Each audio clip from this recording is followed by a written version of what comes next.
정부가 제4차 저출산 고령사회 기본계획 수정안 마련을 위한 본격적인 절차에 착수했습니다.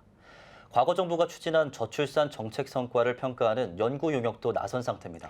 지난 17년 동안 500조 원을 쏟아붓고도 실효성이 없다는 평가를 받는 저출산 정책. 무엇이 문제였는지 되짚어보겠습니다. 김민혜 기자입니다.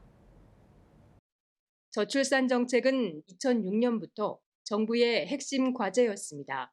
이후 5년 단위로 저출산 고령사회 기본계획을 세웠고 이에 대한 예산을 집행해 지난해까지 17년 동안 모두 533조 7천억 원이 투입됐습니다.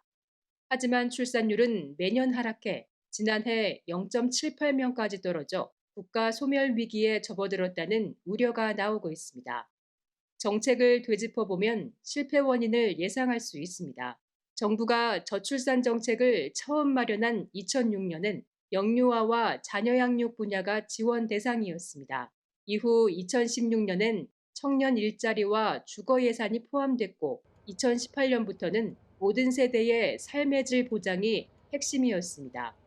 낙후 지역 학교를 리모델링하는 그린 스마트 스쿨 조성 사업의 경우 지난해 2조 원에 가까운 예산이 배정됐습니다.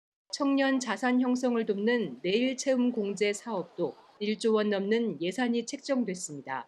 디지털 분야 미래형 실무 인재 양성, 신진 예술가와 문화예술 전문 인력 양성 등 출산율과 직접적 관계가 낮은 정책들도 포함되어 있습니다. 뿐만 아니라 정책들이 부처별로 흩어져 있다 보니 체감도와 효과성 모두 떨어질 수밖에 없습니다. 이런 가운데 정부가 제4차 저출산 고령사회 기본계획 수정안 마련을 위한 본격적인 절차에 착수했습니다. 저출산 고령사회위원회에 따르면 오는 7월부터 저출산 기본계획 수정안과 고령사회 기본계획 수정안, 저출산 고령사회 기본계획 수정안을 순차적으로 발표할 예정입니다. 이를 위해 저고위 내에 인구정책기획단을 설치합니다.